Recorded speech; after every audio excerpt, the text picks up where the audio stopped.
Exact माप के साथ फैब्रिक का दिखाऊ फोल्ड है।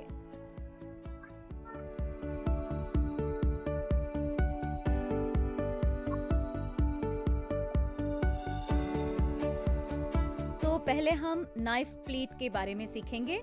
तो हमें 50 सेंटीमीटर की ओर 20 या 50 सेंटीमीटर का एक सैंपल टुकड़ा लेना चाहिए। आप 2.5 की मार्किंग ले सकते हैं। नाइफ प्लीट हमेशा परिधान की एक ओर होती है। फैब्रिक पर कई मार्किंग हो सकती है, तो 2.5 पर हम मार्किंग करेंगे, जो कि प्लीटिंग का माप है। अगर आपको चौड़ा चाहिए, आप 3 या 4 सेंटीमीटर की चौड़ाई ले सकते हैं। सीखने वालों के लिए ये प्लीटिंग का आम माप है, इसलिए ये आसानी से मार्क, फोल्ड और सैंपल के लिए सिले जाते हैं।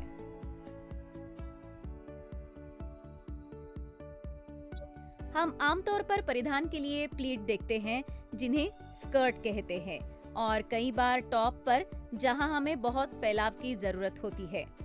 अगर आप एक साइड पर मार्किंग करते हैं तो ये ठीक है, और बेहतरी के लिए आप फैब्रिक के दूसरी ओर मार्किंग कर सकते हैं। तो इससे लाइन बनाना और प्लीट बनाने के लिए फैब्रिक को फोल्ड करना आसान हो जाएगा। Making of pleat.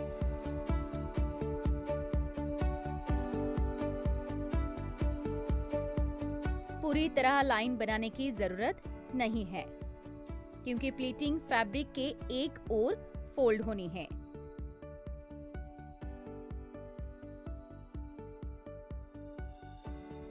मार्किंग के अनुसार ये आपके 3 पॉइंट होते हैं।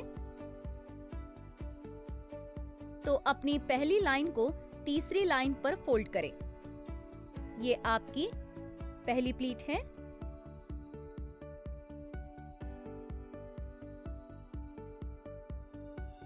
आप प्लीट को सहारा देने के लिए पिन की मदद ले सकती हैं, और यही प्रक्रिया आपको अगली प्लीट के लिए दोहरानी है। पहली, तीसरी। तो जब तक आप सिलाई का भाग खत्म नहीं कर लेते, तब तक प्लीट को सही जगह पर सहारा देके या तो आपको बॉस्टिंग की मदद लेनी पड़ेगी या पिन की।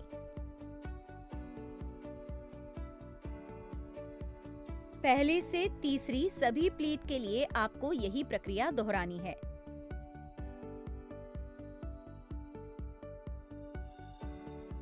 यह हमेशा आकार पर निर्भर करता है कि कितनी माप की और कितनी प्लीट आपको चाहिए। जहां आपको एक टांका देने की जरूरत है, वहां लाइन लगा दीजिए। प्लीट को पकड़कर उसी मार्किंग पर सही ढंग से सीम लाइन लगाइए। ये सिलाई लाइन आपके प्लीट को तब तक सहारा देगी जब तक आप परिधान को पूरा नहीं कर लेते।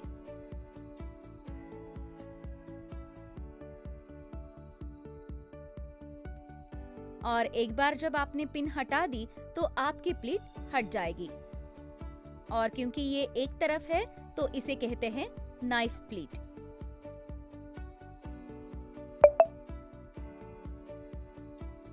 Box pleat. 20 से 50 सेंटीमीटर का वही सैंपल का माप लीजिए।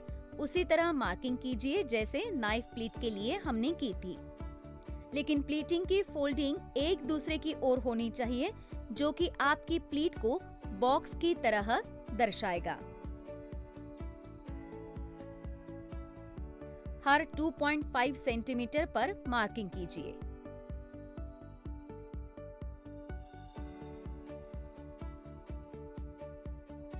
बॉक्स प्लीटिंग के लिए आपको तीसरे पॉइंट को पहले पॉइंट पर फोल्ड करना है।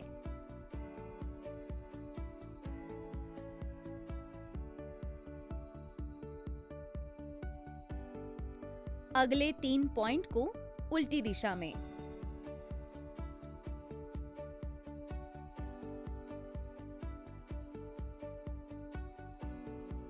लेकिन प्लीटिंग को बॉक्स की तरह दिखने के लिए इनको एक दूसरे की ओर होना चाहिए। जब तक सिलाई खत्म नहीं हो जाती, पिन लगाना बहुत जरूरी है।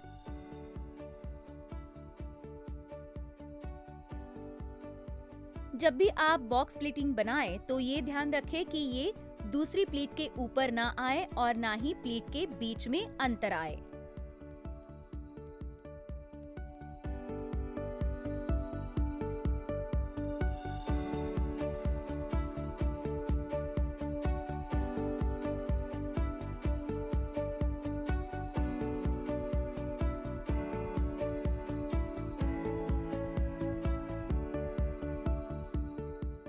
प्लीटिंग को बिना छेड़े हुए प्लीट को सहारा देने के लिए एक किनारे से 1 सेंटीमीटर पर सिम दीजिए।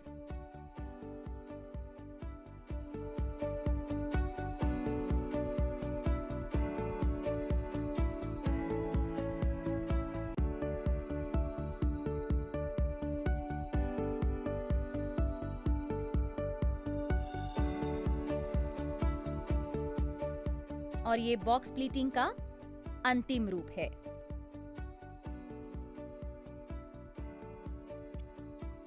हम इसे कम करने के लिए टक्स करेंगे, या आप कह सकते हैं कि फुलनेस को नियंत्रित करने के लिए।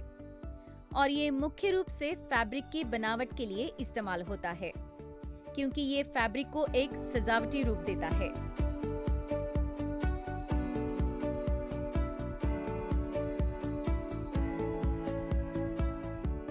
तो चलिए पिन टक्स से शुरू करते हैं।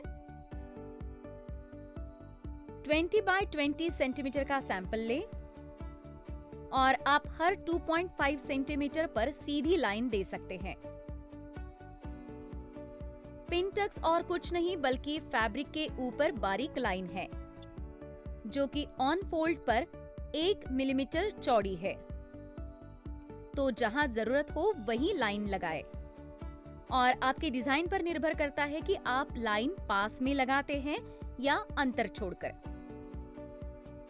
लेकिन सैंपल के लिए हम पिन टक्स में 2.5 सेंटीमीटर का अंतर ले रहे हैं।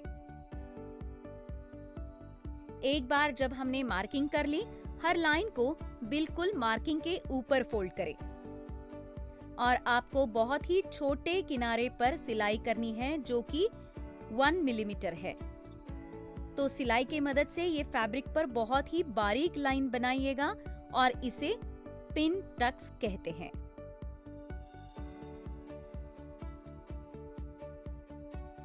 ये हर बार जरूरी नहीं है कि पिन टक्स की मदद से फैब्रिक पर हर बार सीधी लाइन बनाई जाए। ये किसी भी प्रकार की हो सकती है, जैसे कि चेक, डायमंड आकार आदि, बारीक या चौड़ाई में, कम या ज्यादा अंतर में। लेकिन पिन टक्स हमेशा फैब्रिक पर बारीक लाइन में होना चाहिए। अच्छी फिनिश के लिए आपको हमेशा एक ही रंग के धागे का इस्तेमाल करना चाहिए। और अगर आप मसलिन फैब्रिक पर अभ्यास कर रहे हैं या बहुत ही आरामदेह फैब्रिक, तो ये टकिंग की प्रक्रिया सीखने के लिए बहुत ही आसान है। अगर आप प्लेन या बहुत ही साधारण फैब्रिक का इस्तेमाल कर रहे हैं तो ये परिधान के आकार में अलग ही भाव देगा। लेकिन मुख्य कार्य फैलाव को नियंत्रित करना है।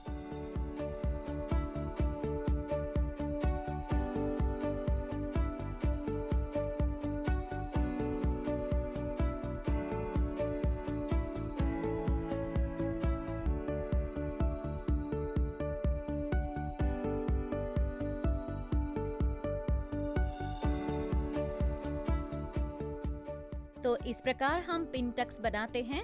जैसा कि आप फैब्रिक पर बारीक लाइन देख सकते हैं, जो कि फोल्ड है और फैब्रिक पर आकार बना रही हैं। अब हम ब्लाइंड टक्स सीखने जा रहे हैं। तो 20 बाय 40 सेंटीमीटर का सैंपल लीजिए। 40 सेंटीमीटर की दिशा में हर 1 सेंटीमीटर पर मार्क कीजिए।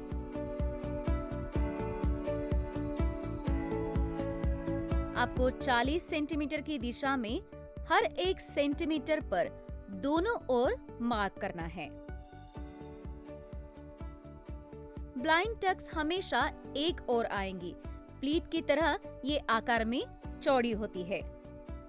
चौड़ाई आधी या 1 सेंटीमीटर भी हो सकती है और ये प्राथमिक तौर पर परिधान के लिए इस्तेमाल होती है, जहां हमें शरीर को आकार देना होता है। For example skirt. आप हिप लाइन तक टक्स दे सकती हैं और अगर यहाँ से आप टकिंग छोड़ दे तो ये फैलाव को बढ़ाएगा। तो इस तरह आपको सभी लाइन को मार्क करना है। 3 लाइन गिने और सेंटर मार्किंग को फोल्ड करें। और आपको सिलाई करनी है। दूसरी मार्किंग जो दिखाई दे रही है, ये बैक मार्किंग है। ये आपके लिए तीसरी मार्किंग है। और अगर आप मार्किंग देख रहे हैं, एक टक 3 मार्किंग लेता है, तो आपको 3 मार्किंग की गिनती करनी है और बीच वाली लाइन को फोल्ड करना है और मार्किंग के दोनों ओर सिलाई करनी है।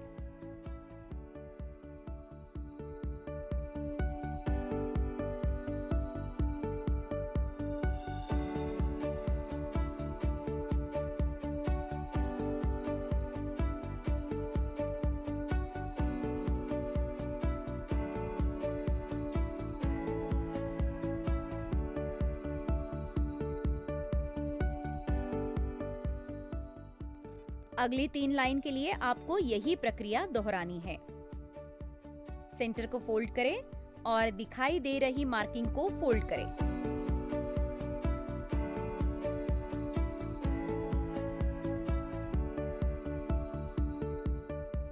और अगर देखें कि जब हम दूसरा टक बना रहे हैं तो ये पहले टक के ऊपर आ रहा है और पिछली सिलाई को छुपा रहा है, इसलिए इसे ब्लाइंड टक कहते हैं। अगर आप यही प्रक्रिया जारी रखेंगे तो ये पिछली सिलाई लाइन पर आ जाएगा और ये सिलाई लाइन को छुपा लेगा। तो अगर आप इसे किसी एक दिशा में फोल्ड करते हैं तो आप देख सकते हैं कि सिर्फ आखिरी मार्किंग ही दिखाई दे रही है, इसलिए हम इसे ब्लाइंड टक्स कहते हैं।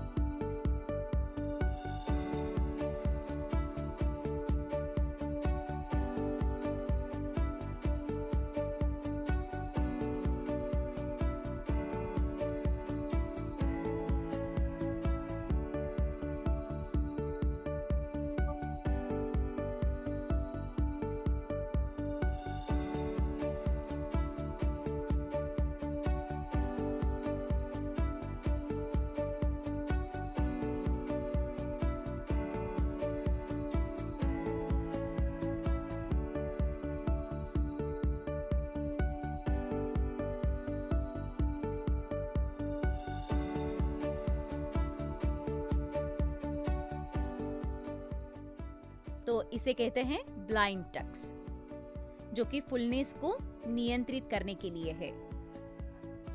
हमारा अगला विषय है गैदर्स। गैदर का मतलब ज्यादा फैब्रिक लेना और इसे चाहे हुए माप में दबोचना है। ये भी परिधान में फैलाव लाता है।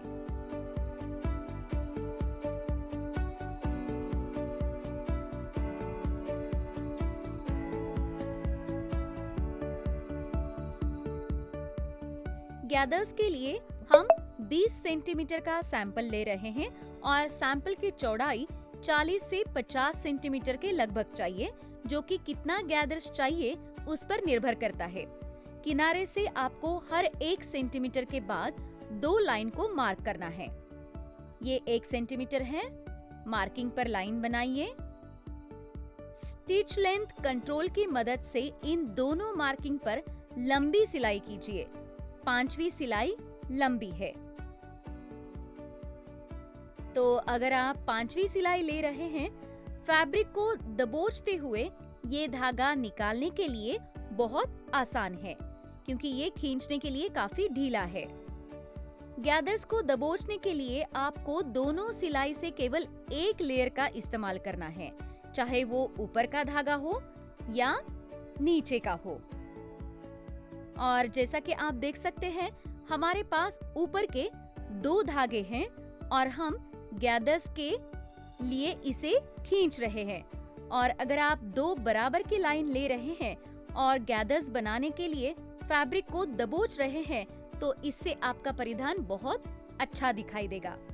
कई बार हम सिंगल लाइन गैदरिंग कर सकते हैं, लेकिन ये बहुत मुश्किल होगा जब आप टुकड़े को परिधान के साथ जोड़ेंगे।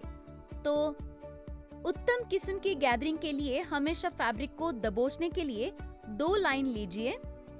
फैब्रिक या सिलाई लाइन के शुरू या आखिर में थोड़ा धागा छोड़ दे। आपको इसी धागे और फैब्रिक को पकड़े हुए धीरे से करना है,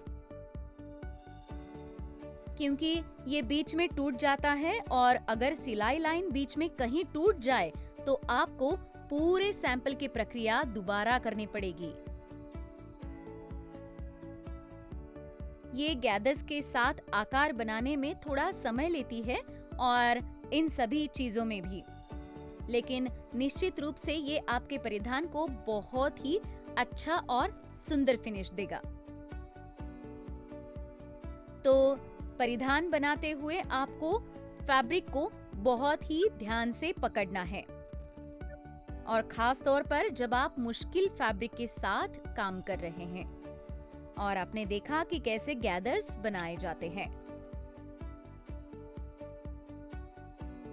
ऊपरी भाग को दबाया जाता है और निचले भाग में फैलाव आता है, और इस तरह हम गैदर्स बनाते हैं। सभी गैदर्स को अच्छे से और बराबर से ठीक करें और फिर गैदर पर मुख्य सिलाई करें, और प्राथमिक तौर पर लंबी सिलाई के 2 लाइन के बीच में।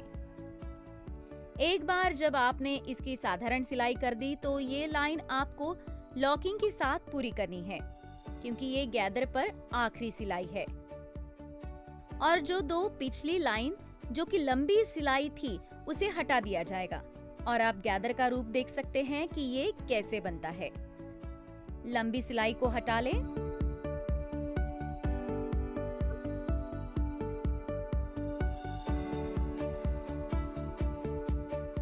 अब हम गैदर्स बना रहे हैं, लेकिन हम इसे पाइपिंग के साथ खत्म करेंगे, जो और कुछ नहीं बल्कि एक बायस बाइंडिंग है।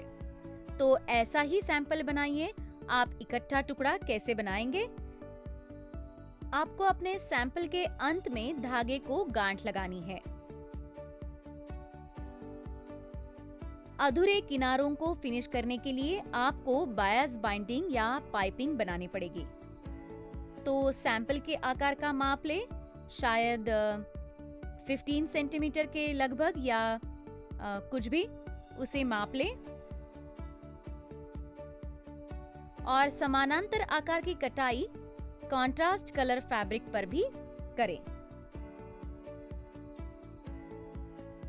तो ये फैब्रिक के सही एंगल्स हैं, और अगर आप फैब्रिक को 45 डिग्री एंगल पर फोल्ड करते हैं तो ये आपका प्रो बायस है, और अगर आप तिरछा फोल्ड लेते हैं तो आपको एग्जैक्ट बायस टुकड़ा मिलेगा जो आपकी जरूरत के अनुसार खिंचाव देगा। हम इसी रंग की पाइपिंग भी कर सकते हैं, लेकिन सीखने के लिए अगर आप कॉन्ट्रास्ट कलर लेंगे तो ये हमेशा अच्छा रहेगा, क्योंकि आप समझ पाएंगे कि कैसे और कहां आपको क्या करना है। पाइपिंग के लिए हम आमतौर पर 3 से 4 सेंटीमीटर की चौड़ाई लेते हैं, इसलिए 3 सेंटीमीटर हमेशा अच्छी रहती है, क्योंकि आपको टाइट माप की पाइपिंग मिल जाती है। अगर आप चौड़ाई में लेते हैं तो आपकी पाइपिंग चौड़ी हो जाएगी। गारमेंट के लिए हम हमेशा बारीक लाइन फिनिश लेते हैं। तो ये हमारी बायस स्ट्रिप है जो कि बायस पर है। आप अपने सैंपल के अनुसार अधिक काट सकते हैं। इस पाइपिंग के टुकड़े को आधा करें और क्रीज लाने के लिए इसे इस्त्री करें, और इसे आधे में दोबारा फोल्ड करें। ये 3 सेंटीमीटर का चौथा भाग होगा, और इसे फिर से इस्त्री करें।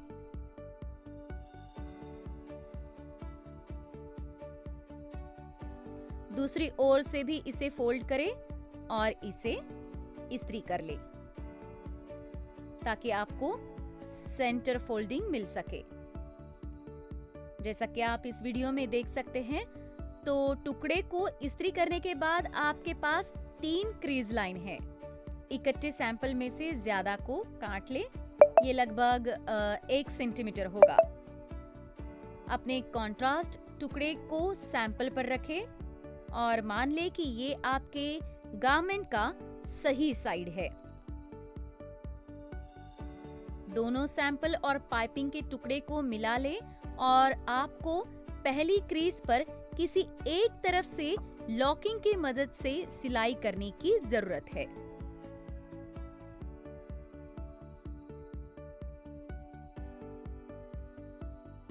टुकड़े को सैंपल की दूसरी ओर लपेट ले और फोल्डिंग के सभी किनारों पर अच्छे से सिलाई कर लीजिए।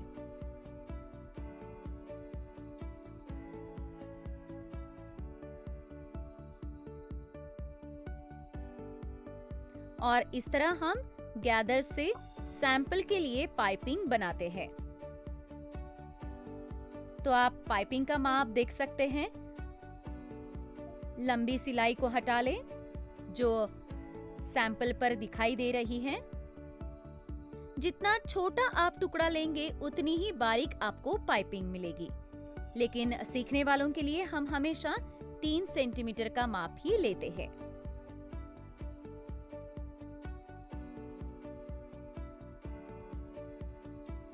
हमारा अगला सैंपल है रफल्स।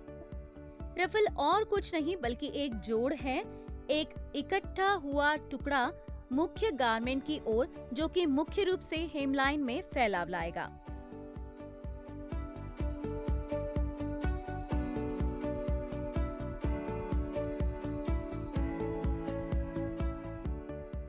तो आप कॉन्ट्रास्ट का टुकड़ा 8 बाय 45 सेंटीमीटर और मुख्य टुकड़ा 10 बाय 15 सेंटीमीटर के लगभग ले सकते हैं।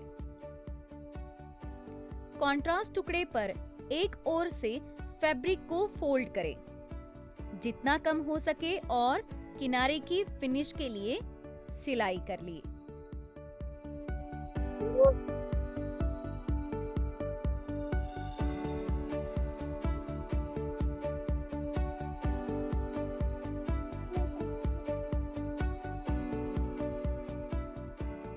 किनारे की लाइन को फिनिश करें और 2 लंबी सिलाई के साथ गैदर बनाएं, जैसा कि हमने गैदर के सैंपल के लिए किया था।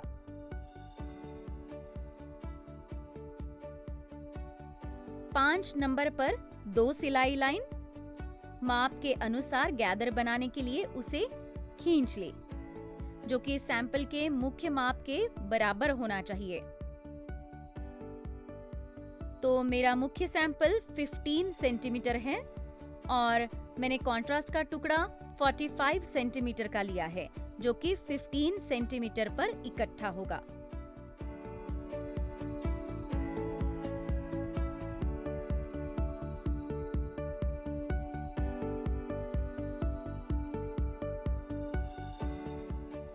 जब हम सिंगल एज रफल की बात करते हैं, ये मुख्य रूप से सजावट और कार्य के लिए है। सजावट के लिए हमें हमेशा कॉन्ट्रास्ट रंग लेने चाहिए या परिधान के दिखावे के लिए, मुख्य रूप से बच्चों के परिधान में। और कार्य के लिए क्योंकि हम रफल की मदद से परिधान के माप को बढ़ा सकते हैं, मुख्य रूप से सिंगल एज रफल।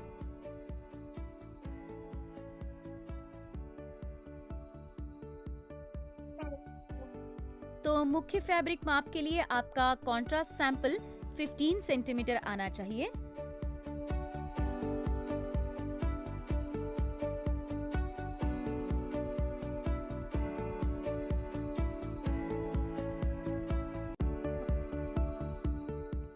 गैदर पर मुख्य सिलाई करें ताकि ये खुल ना सके।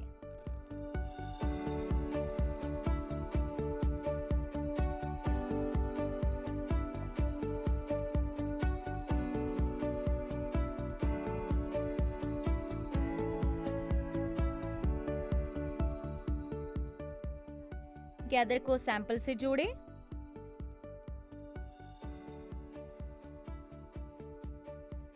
आपको मुख्य फैब्रिक का सीधा वाला भाग और रफल फैब्रिक का सीधा वाला भाग इकट्ठा लेना है और 1 सेंटीमीटर के लगभग सिलाई करनी है।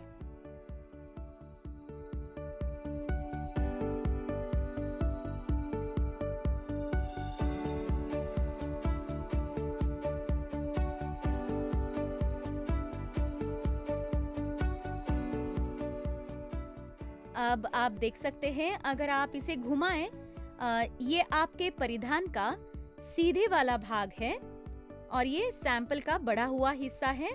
और रफल को नीचे की ओर पकड़ने के लिए आपको मुख्य फैब्रिक के ऊपर सिलाई करनी है ताकि ये गोलाई में आ सके। तो ये आपकी जरूरत पर निर्भर करता है। अगर आपको लगता है कि आपको बाउंसी लुक चाहिए, तब ऊपर से सिलाई की जरूरत नहीं है। और इस तरह हम सिंगल एज रफल बनाते हैं, या आप कह सकते हैं एक्सटेंशन रफल।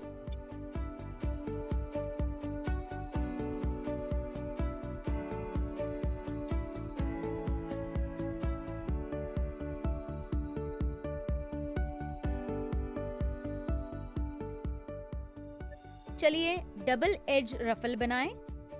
इसके लिए आपको 10 बाय 45 सेंटीमीटर के लगभग कॉन्ट्रास्ट फैब्रिक का सैंपल लेना है और 15 बाय 15 सेंटीमीटर का मुख्य फैब्रिक। आपको किनारे पर सिलाई करनी है, बिल्कुल वैसे ही जैसे आपने सिंगल किनारे के लिए की थी, लेकिन यहाँ आपको सैंपल के दोनों ओर काम करना है।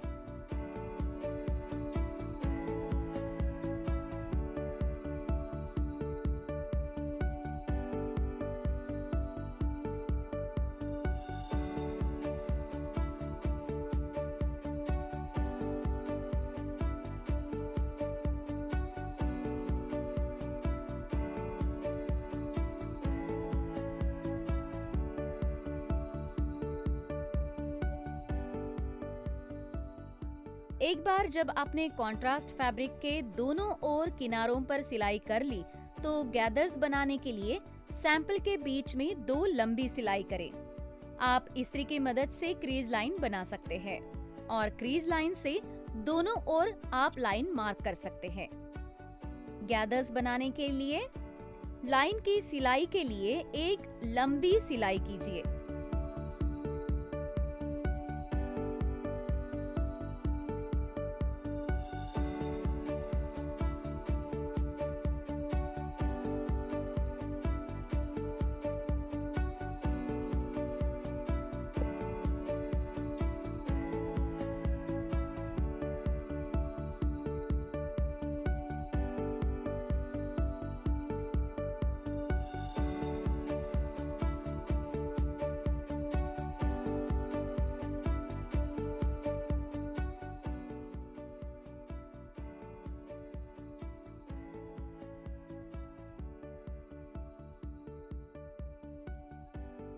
अब आपके मुख्य सैंपल के अनुसार आपकी जरूरत 15 सेंटीमीटर है, तो आपने माप के अनुसार रफल को इकट्ठा करना है।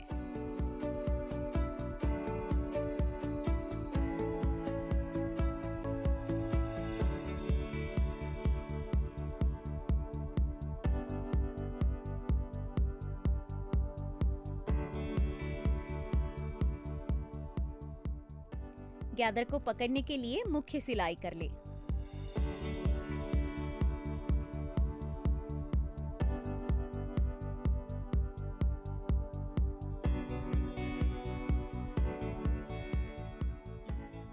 अपनी पसंद के अनुसार मुख्य फैब्रिक पर रफल को जोड़ें और आप सैंपल पर कहीं पर भी जोड़ सकते हैं, बीच में, तिरछा, ऊपर, नीचे, कहीं भी, लेकिन ये सैंपल के ऊपरी भाग में होना चाहिए जो कि मुख्य फैब्रिक है।